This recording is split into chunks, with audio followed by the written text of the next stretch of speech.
नमस्कार भाइयों एवं बहनों। हालांकि ये क्लास शुभम तिवारी की है, मोदी जी की नहीं है, घबराइए नहीं। जो है आज हमारा लेक्चर जो है ये फूड रिसोर्सेस और लैंड रिसोर्सेस का है। हमारा रिसोर्सेस चैप्टर का लास्ट जो है वीडियो है। ठीक है, तो फूड रिसोर्सेस और लैंड रिसोर्सेस को कवर करेंगे। आज हमने एक नई तरकीब आप लोगों के लिए स्टार्ट की है, जिसमें हम आपको जो प्रेवियस ईयर के यूपीएससी के ऑप्शनल के एग्रीकल्चर के क्वेश्चंस हैं उनको भी साथ में आपसे इंट्रोड्यूस करवाएंगे, जो उस चैप्टर से आए हुए होंगे। ठीक है, जिससे आपको पता चलेगा कि कैसे कैसे क्वेश्चंस यूपीएससी में आते हैं और उनसे कैसे हम इस हमारी जो पीडीएफ है और हमारा जो लेक्चर है उससे आप कैसे उसको आगे सॉल्व कर सकेंगे। ठीक है, तो आज स्टार्ट करते हैं हम आपका जो हमारा पहला जो है वो है फूड रिसोर्सेस। इसके बाद आपको लैंड रिसोर्सेस भी कवर करवाया जाएगा। फूड रिसोर्सेज की अगर बात किया जाए तो हमारे जो खाद्य संसाधन होते हैं, खाद्य संसाधन क्या होते हैं? वर्तमान पदार्थ, जो वर्तमान खाद्य पदार्थ हैं 3 जगहों से हमको प्राप्त होते हैं।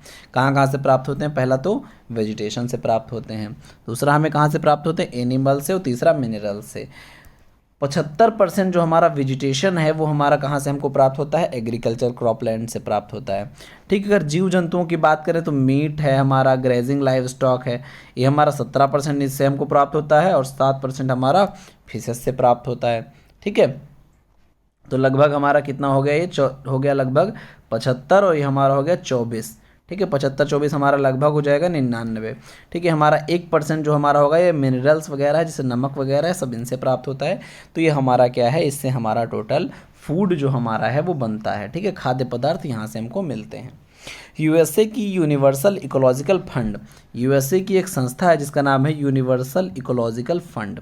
इसने एक बात, हालांकि अभी एक रिपोर्ट अपनी प्रस्तुत की, जिस रिपोर्ट में इसने बताया कि 10 वर्षों में जो खाद्य मूल्य हैं उनमें 20% की वृद्धि होगी। यानी आने वाले 10 वर्षों में जो हमारे खाद्य पदार्थ हैं उसमें 20% की वृद्धि होगी। आप आज देख रहे हैं जो हमारा ऑयल का प्राइस है वो एकदम टॉप पे चल रहा है। ठीक है, लगभग 53% की वृद्धि हुई है हमारे ऑयल के प्राइजेज़ में। ठीक है, पिछले 2-3 महीने में ही हमारा इतना इंक्रीजमेंट ये हुआ है भारतीय तेलों में। ठीक है, उसकी मूल्य में। ऐसे ही जो हमारा गेहूं का उत्पादन है 40%, धान का उत्पादन 11%, मक्का का उत्पादन 9% कम हो जाएगा।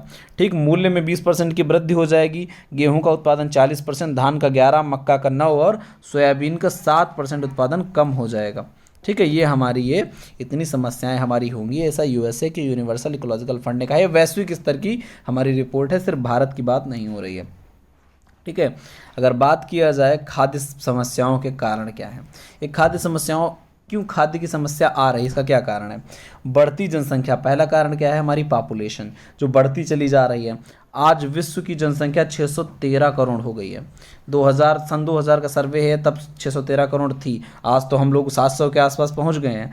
2025 तक हम 781 करोड़ हो जाएंगे, ऐसा अनुमान था, और ये अनुमान गलत नहीं होगा। हम लोग आराम से पहुंच जाएंगे 781 करोड़ 2025 तक। ठीक, भूमि की उर्वरा शक्ति में कमी हो रही है। अब हमारी लैंडेस जो हैं, जो लैंड्स है, इसमें क्या हो रहा है? जो हमारी उर्वरा शक्ति है, मतलब फर्टिलिटी जो इसकी है वो क्या हो रही है? कम होती जा रही है। जब हमारी फर्टिलिटी कम होगी तो उपज कम होगी, जब उपज कम होगी तो खाद्य समस्या अपने आप पैदा हो जाएगी। इसके अलावा वन क्षेत्र में कमी हो रही है। ठीक है, जल एवं मृदा प्रदूषण हो रहा है। ये सारी चीज़ें क्या कर रही हैं? हमारी जो है ये उर्वरा शक्ति को घटा रही हैं, प्रोडक्शन को घटा रही हैं। इसके अलावा सूखा, मरुस्थलीकरण, अन्य खाद्य समस्याएं जो हमारी कृषि को बाधित करने वाली जितनी भी समस्याएं हैं उन सब के कारण क्या हो रहा है? हमारी ये फूड रिसोर्सेज में प्रॉब्लम्स क्रिएट हो रही हैं। ठीक है, इसके अलावा कृषि भूमि का अन्य उद्देश्यों हेतु उपयोग हो रहा है। अब एग्रीकल्चर लैंड्स को क्या कर रहे हैं हम? पहले तो वन भूमियाँ थी, वन भूमियों को काट के हम किस में कन्वर्ट किए? एग्रीकल्चर लैंड में। अब एग्रीकल्चर लैंड को भी हम कन्वर्ट कर दे रहे हैं किस में? इंडस्ट्रियल लैंड्स में। तो हमारी इंडस्ट्री और विकास जितना होता जा रहा है, इससे हमारा क्या हो रहा है? धीरे धीरे एग्रीकल्चर लैंड हमारी कम हो रही है, जिसकी वजह से जो है हमें खाद्य समस्या का सामना उठाना पड़ेगा। इसके अलावा जेनेटिक डाइवर्सिटी में कमी आती जा रही है। जेनेटिक डाइवर्सिटी में कमी मतलब धीरे धीरे हम लोग क्या कर रहे हैं? नई नई वेराइटीज़ उगा रहे हैं। ठीक, नई नई वेराइटीज़ उगा रहे हैं। अभी नई नई वेराइटीज़ जो उगा रहे हैं तो पुरानी वेराइटीज़ धीरे धीरे जो हो रही हैं वो ख़त्म होती जा रही हैं। नई नई वेराइटीज़ उगाने से पुरानी वेराइटी ख़त्म हो जाती हैं। नई वेराइटी में अगर कोई रोग लगता है तो भैया उसमें सहनशीलता की क्षमता कम हो जाती है। बहुत सारी चीज़ें ऐसी हैं जिससे जो है जेनेटिक डाइवर्सिटी की कमी आ रही है। ठीक, इसके अलावा क्लाइमेट चेंज का हमारा जो है वो बहुत प्रभाव पड़ता है किस पे, फसलों पे, जिसके कारण जो हमारी सिंचाई की अधिक आवश्यकता होगी, उत्पादन में हमारे गिरावट आएगी। क्लाइमेट चेंज में होता क्या है, ग्लोबल टेम्परेचर हमारा इंक्रीज हो रहा है। वैश्विक जो हमारा टेम्परेचर है ये क्या हो रहा है, बढ़ रहा है। जब विश्व का टेम्परेचर बढ़ रहा है, जब विश्व का टेम्परेचर बढ़ रहा है तो क्या होगा, इससे पानी की कमी हो जाएगी। तो सिंचाई हमको, इरिगेशन हमको ज़्यादा करना पड़ेगा, इरिगेशन हमको ज़्यादा करना पड़ेगा, खर्चा ज़्यादा लगेगा और उत्पादन में भी गिरावट आएगी। हालांकि यहाँ पर फर्टिलाइजेशन बढ़ेगा, इस मतलब यहाँ जो फर्टिलाइजेशन है वो बढ़ जाएगा, जो निषेचन है वो बढ़ जाएगा, उत्पादन बढ़ना चाहिए, लेकिन फिर भी उत्पादन में गिरावट आती है। इसके कारण आपको थोड़ा सा डिटेल में हम बाद में समझाते हैं। ठीक, फूड सिक्योरिटी की अगर बात किया जाए, प्रत्येक व्यक्ति को प्रत्येक समय सक्रिय एवं स्वस्थ जीवन हेतु, वह फूड सिक्योरिटी के लिए क्या लक्ष्य है, प्रत्येक व्यक्ति को प्रत्येक समय सक्रिय एवं स्वस्थ जीवन हेतु अपनी पूर्ण क्षमता प्रदर्शन हेतु पर्याप्त भोजन की आवश्यकता होती है। ठीक, तुम रह रहे हो, तुम्हें क्या है, हेल्दी रहना है। पहली बात तो क्या रहना है, हेल्दी रहना है। दूसरी बात क्या रखना है, अपनी जितनी भी तुम्हारे अंदर शक्ति है उसका पूरा क्या करना है, यूटिलाइजेशन करना है। ठीक, उसका क्षमता का पूरा प्रदर्शन करना है। इसके लिए तुमको क्या चाहिए, संतुलित आहार चाहिए। ठीक है, अब संतुलित आहार में क्या होना चाहिए, संतुलित आहार किसे कहेंगे, संतुलित आहार वो होगा जिसमें जो है फिजियोलॉजिकल और न्यूट्रिशनल जो है कोई भी भुखमरी तुम्हारे अंदर ना हो। फिजियोलॉजिकल मतलब है खाना मिले, और खाना ऐसा मिले जिसमें जो है न्यूट्रिटिव वैल्यू टॉप पर हो, जितनी होनी चाहिए। ठीक है, न्यूट्रिशनल वैल्यू तुम्हारे अंदर, आज की जनसंख्या अगर भारत में देखा जाए तो 80% लोग जो है ये भुखमरी का शिकार है। अब भुखमरी का शिकार के इसका मतलब ये नहीं कि इनको खाना नहीं मिल रहा है, न्यूट्रिशनल वैल्यू का कोई ध्यान नहीं दे रहा है। ठीक, लोग खा रहे, सब्जी खा रहे या दाल खा रहे, सिर्फ फ्रूट्स किनारे हो गए, लोग यूज़ ही नहीं कर रहे। कोई रेगुलर जो है जितना खाना चाहिए फ्रूट्स वगैरह, इतना सारी चीज़ें नहीं यूजली कर रहा है। इससे क्या हो रहा है, न्यूट्रिशनल भुखमरी बढ़ती जा रही है। तो हमारा उद्देश्य क्या है, हमारे इस उद्देश्य को प्राप्त करने के लिए कि फिजियोलॉजिकल और न्यूट्रिशनल भुखमरी ना हो, हमें 3 कंडीशन को फुलफिल करना होगा। क्या क्या कंडीशंस को हैं, खाद्य सामग्री के उत्पादन में वृद्धि करनी होगी। दूसरा, प्रत्येक व्यक्ति को खाद्य सामग्री की उपलब्धता, डिस्ट्रीब्यूशन। अब भैया अंबानी के पास कौन खाद्य सामग्री की कमी है, नहीं है, उनके पास इतना है कि वो जो है वेस्ट कर रहे हैं। और दूसरा, जो गरीब रिक्शा वाला है उसके पास इतना भी नहीं है कि वो अपना जो है घर चला सके। तो ये हमारा क्या है, हमारा प्रॉब्लम क्या है, डिस्ट्रीब्यूशन में प्रॉब्लम है, वितरण में प्रॉब्लम है। तो हम वितरण सही से जब करेंगे तभी हमारा जो क्या होगा, ये हमारी खाद्य सामग्री सब तक उपलब्ध हो पाएगी। उत्पादन हम खूब कर ले रहे हैं लेकिन हम उसका डिस्ट्रीब्यूशन सही से नहीं कर पा रहे, तब भी प्रॉब्लम है। खाद्य में समस्त आवश्यक पोषक तत्व मौजूद हों, न्यूट्रिशनल वैल्यूज सब में मौजूद हों, ये भी हमको ध्यान रखना है जो हमारा खाना हो उसमें। आगे बात करते हैं, समस्या को सुलझाने के क्या प्रयास हैं। Food security, operation to achieve food security को प्राप्त करने के लिए क्या क्या प्रयास हम कर रहे हैं, क्या प्रयास कर रहे हैं। छोटे किसानों को संस्थागत सहायता, जिससे वे खेती छोड़कर अकुशल मजदूर बनने के लिए बाध्य ना हो। ठीक, सबसे पहले क्या करना है, छोटे किसानों को संस्थागत यानी बैंक वगैरह से हम क्या करेंगे, उनको हेल्प करवाएंगे, उनको लोन दिलवाएंगे। लोन मिलेगा जिससे वो आराम से अपनी खेती कर पाएँ, समय पर अपनी खेती कर पाएँ, जिससे जो है वो मजदूर बनने के लिए बाध्य ना हो अपनी ज़मीन बेचकर। वे खाद्य सामग्री जिनका भारत में मूल्य कम है उनको डंप ना करें। अब कुछ खाद्य सामग्री, कुछ फूड प्रोडक्ट्स हैं जिनका जो है हमारे यहाँ क्या है, मूल्य कम है, मूल्य कम है तो हम उनको क्या कर रहे हैं, बेकार हो जा रही है, हमारे यहाँ बेच ही नहीं रहे लोग, फेंक दे रहे हैं। उनका विदेशों में मूल्य ज़्यादा है तो हमें उनको क्या करना है, इनको इंटरनेशनल मार्केट तक पहुंचाना है, विश्व बाज़ार में। हम भी तो फ़ायदा उठाएं, जो ग्लोबलाइजेशन हमारा हुआ था, ग्लोबलाइजेशन जो हमारा हुआ था 1991 में, वैश्वीकरण, इसका हम भी फ़ायदा उठाएं एग्रीकल्चर में भी। तो एग्रीकल्चर में फ़ायदा उठाने के लिए हम क्या करेंगे, इसको धीरे धीरे क्या करेंगे, विश्व बाज़ार में बेचना शुरू करेंगे। ठीक है, आनुवांशिक विविधता को बचाना, जर्म प्लाज्म कलेक्शन करेंगे, हम सीड बैंक्स बनाएंगे। सीड बैंक्स बना के क्या करते हैं हम लोग, जो जितने भी जेनेटिक डाइवर्सिटीज़ हैं उनके जो जर्म प्लाज्म है उनको हम क्या करते हैं, एक जगह जाके सीड बैंक में अपने कंजर्व कर लेते हैं, जर्म प्लाज्म बैंक में हम लोग कंजर्व कर लेते हैं, जिससे हम कभी क्या होगा, अगर सारे जो जर्म प्लाज्म हमारे समाप्त हो जाएं फिर भी वो हमारे सीड बैंक या जीन बैंक में बने रहेंगे। जब वो जीन बैंक में बने रहेंगे तो उनको हम दोबारा जब चाहें तो क्या कर सकते हैं, यूज़ में ला सकते हैं, उनको न्यूट्रिशनल वैल्यू देंगे, वो फिर दोबारा क्या करेंगे, ग्रो कर जाएंगे, नई सेल्स से तुम्हारा वो प्लांट या वो जीनोटाइप हमारा डेवलप हो जाएगा। पर्यावरण को ध्यान में रखकर खेती करना है हमको, जिससे मतलब क्या प्रिसीजन फार्मिंग है, ऑर्गेनिक फार्मिंग है, सस्टेनेबल फार्मिंग है, इन सबको प्रयोग करना है, जिससे हमारा इकोलॉजिकल बैलेंस भी बना रहे। जल तथा मृदा को डिग्रेड होने से रोकना है, ठीक है, जल और मृदा को कम होने से, निम्नीकरण से रोकना है। ये हमारे जो है क्या है, operation to achieve food security को अचीव करने के लिए ये ऑपरेशन हमको करने होंगे। इसके अलावा सबसे ज़रूरी हमारा क्या है आज की कंडीशन में अगर देखा जाए तो जनसंख्या नियंत्रण करना है, शिक्षा को बढ़ावा देना है, खाद्य आदतों को बदलना है, जैसे ग्रेन, मीट्स और फिशेस में संतुलन करना है। हम लोग क्या करते हैं, जो शाकाहारी हैं सिर्फ अनाज खाए जा रहे हैं, जो मांसाहारी हैं पता लग रहा है वो दाना खा ही नहीं रहे, सिर्फ मीट खाया जा रहा है, फिशेस खाए जा रहे हैं। तो हमें क्या करना है, एक संतुलन बनाना है, ठीक है, कि ग्रेन, मीट और फिशेस का संतुलन बना रहे। वैकल्पिक खाद्य स्रोतों को प्रयोग करना है, जैसे फल और मशरूम आदि को प्रयोग करना है।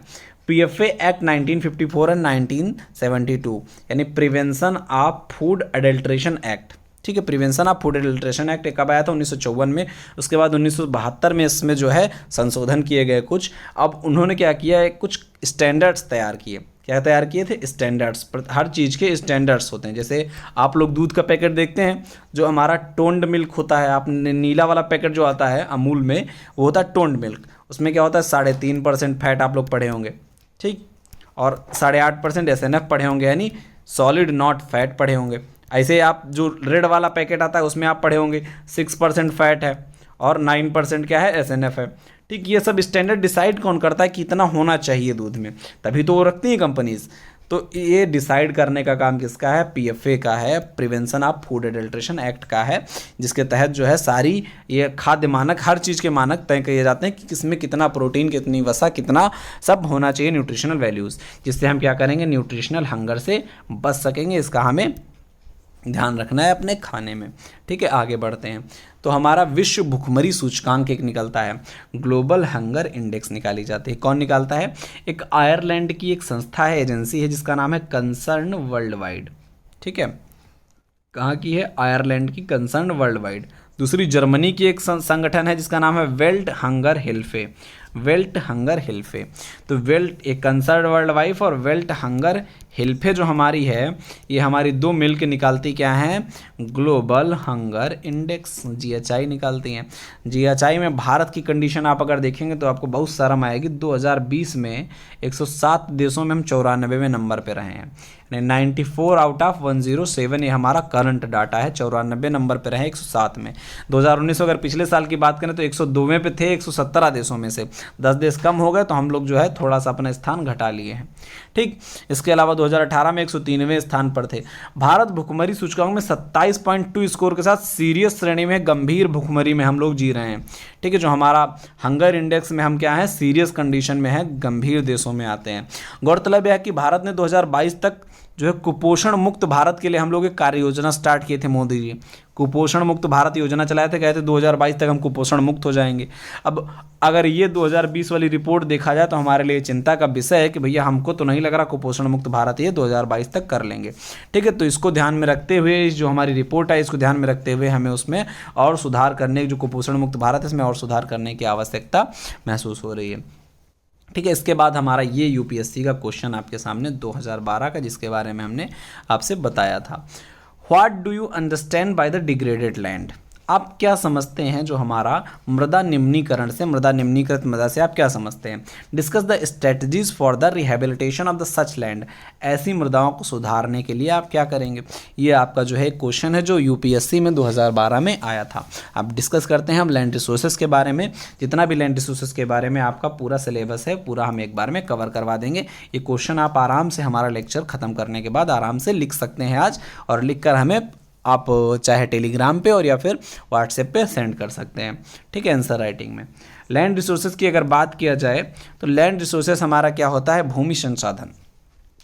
भूनिम्नीकरण क्या है, भूनिम्नीकरण भूमि की स्थिति में होने वाला एक ऐसा परिवर्तन है जिसमें उसकी उत्पादन क्षमता में क्या होता है, कमी आ जाती है। उत्पादन क्षमता मतलब क्या है, प्रोडक्टिविटी में, प्रोडक्टिविटी हमारी क्या हो जाएगी, कम हो जाएगी, ठीक है। खाद्य उत्पादन हेतु भूमि प्रमुख संसाधन है, खाद्य उत्पादन है तो भूमि क्या है, प्रमुख संसाधन है। लैंड क्या है भैया, अच्छा रिसोर्स है। अगर लैंड ना हो, लैंड हमारा क्या है, स्थायी रिसोर्सेस है। ठीक, ये हमारा कभी ख़त्म नहीं होगा। ठीक, अब इस लैंड से हमारा क्या होता है, उत्पादन होता है। प्रोडक्शन फैक्टर्स आप पढ़े हैं, क्या पढ़े हैं, लैंड पढ़े होंगे। जब इकोनॉमिक्स पढ़ते हैं तो क्या पढ़ते हैं, लैंड, लेबर पढ़ते हैं, कैपिटल पढ़ते हैं, एंटरप्रेन्योर पढ़ते हैं। ठीक है, ये सब पढ़ते हैं ना, एंटरप्रेन्योर। तो ये हमारा जो लैंड है, ये हमारा क्या है, उत्पादन का प्रमुख साधन है, फैक्टर है। ठीक, खाद्य उत्पादन के साथ साथ यह पशुपालन, औद्योगिक एवं अन्य मानवीय गतिविधियों के लिए भी आवश्यक है। हालांकि भूमि एक सीमांत संसाधन है और बढ़ती मानव आबादी ने साल दर साल भूमि की उपलब्धता में कमी की है।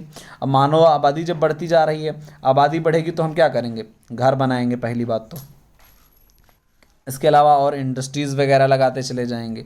इससे हमारा क्या होगा, धीरे धीरे जो हमारी खेती वाली लैंड होगी वो कम हो गई, ये टोटल में कम हुई। उसके बाद अब टोटल पॉपुलेशन के हिसाब से अगर पर कैपिटा देखोगे तो वो भी उसमें बंटवारा इतने सारे हो गए, इस वजह से वो भी कम हो गई। हालांकि भूमि एक सीमित संसाधन है और बढ़ती मानव आबादी ने साल दर साल भूमि की उपलब्धता में कमी की है। 1951 में हमारी जो भूमि थी 0.89 हेक्टेयर थी। पर कैपिटा जो है भूमि कितनी थी, 0.89। जो 1991 में 0.37 रहेगी, 2035 तक हमें लग रहा है 0.20 ही रह जाने का अनुमान है 2035 तक। सोचो भू निम्नीकरण की समस्याएं क्या क्या हैं। केंद्रीय कृषि मंत्रालय की वैश्विक रिपोर्ट आती है, इसने 2004-05 में जो प्रकाशित की थी ये।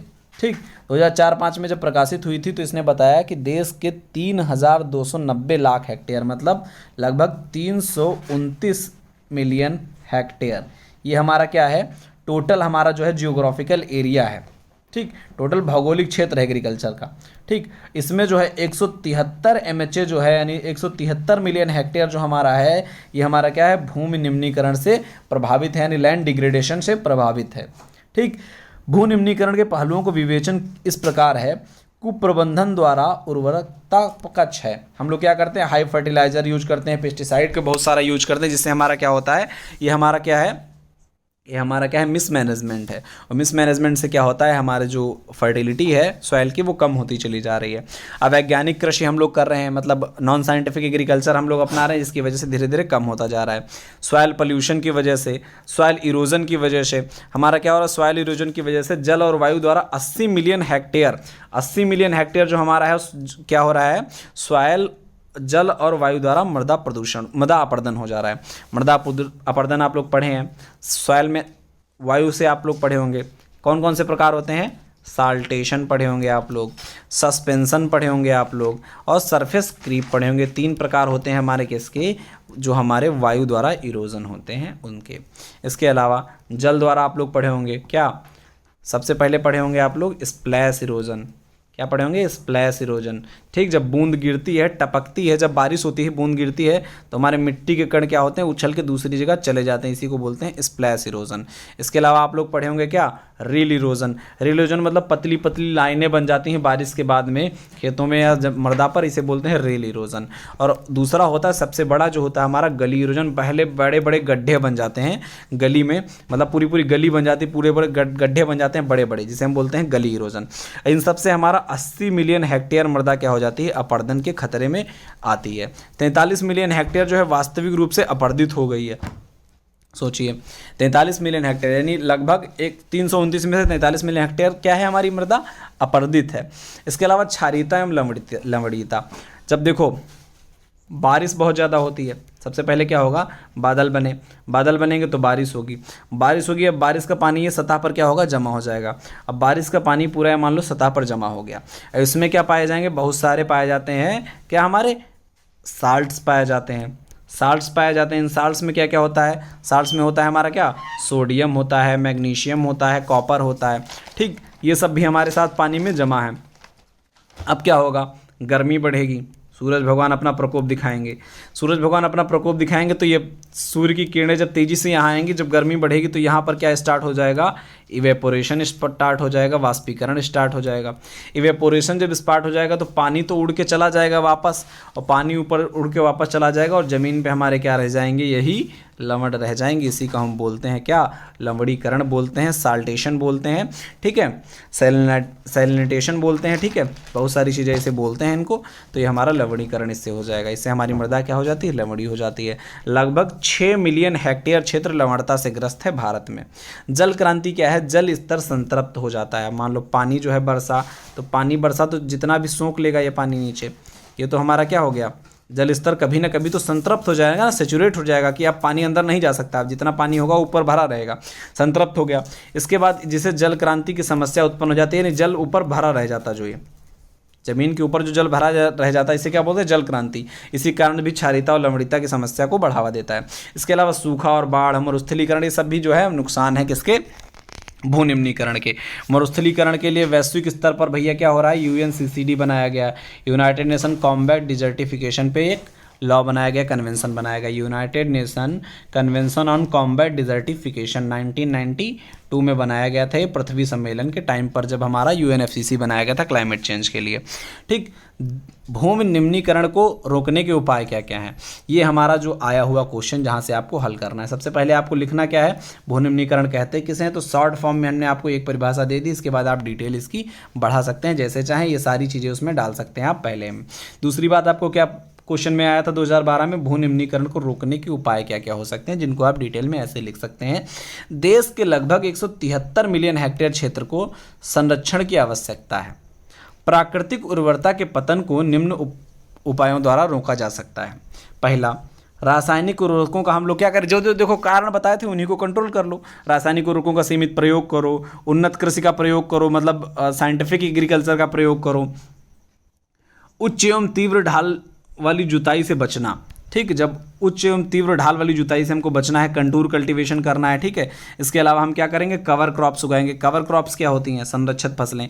संरक्षित फसलें वे फसलें होती हैं जो क्या करती हैं, ज़मीन को पकड़ के रखती हैं, ज़मीन पे फैल जाती हैं, इसे पकड़ के रखती हैं, जिससे क्या होता है, पानी से या हवा से सॉइल का इरोजन नहीं हो पाता है। ऐसी क्रॉप्स क्या कहलाती हैं, कवर क्रॉप्स कहलाती हैं। जैसे हमारा क्या है, हमारी दूब घास है, दूब घास हमारी क्या करती है, ज़मीन को पकड़ के रखती है। दलहनी फसलें हमारी क्या है, कवर क्रॉप्स होती हैं, ये हमारी जड़ से इनकी क्या होता है, ज़मीन को पकड़ के रखती हैं, इससे जो हमारा है ये सॉइल इरोजन नहीं हो पाता है, ठीक। इसके अलावा हमें क्या करना है, मिनिमम टीलेज करना है, जीरो टीलेज को अपनाना है, मिनिमम टीलेज या जीरो टीलेज एक को अपनाना है, ठीक। कम से कम क्या करना है, जुताई, निराई, गुड़ाई ये सब करना है कम से कम, जिससे हमारा क्या होगा, सॉइल इरोजन रुकेगा। क्रॉप रोटेशन को हमें बढ़ावा देना है, ऐसी फसलों को उगाना है जो हमारी सॉइल को पकड़ के रखती हैं, जैसे दलहनी फसलों को बढ़ाना है, ठीक। सीरियल क्रॉप्स क्या होती हैं, जैसे मक्का है, ज्वार है, गेहूँ है, ये सब क्या करती हैं, ये सॉइल इरोजन को बढ़ावा देती हैं। तो इनके बाद हम क्या करेंगे, इनके बाद तुरंत क्रॉप रोटेशन करके कौन सी फसल उगा लेंगे, दलहनी फसल उगा लेंगे, ठीक। फसल अवशेषों को जलाने से बचेंगे। ये सारे रीज़न हम क्या करेंगे,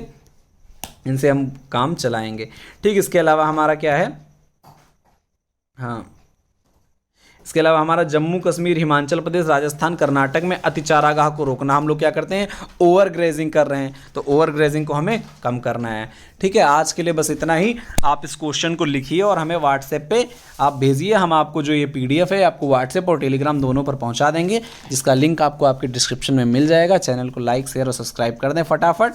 चलिए आज के लिए बस इतना ही, धन्यवाद। नेक्स्ट वीडियो आपका बहुत धमाकेदार आने वाला है, क्योंकि वहाँ से हर साल लगभग मतलब 2-3-4 साल में हर बार क्वेश्चन आया हुआ है।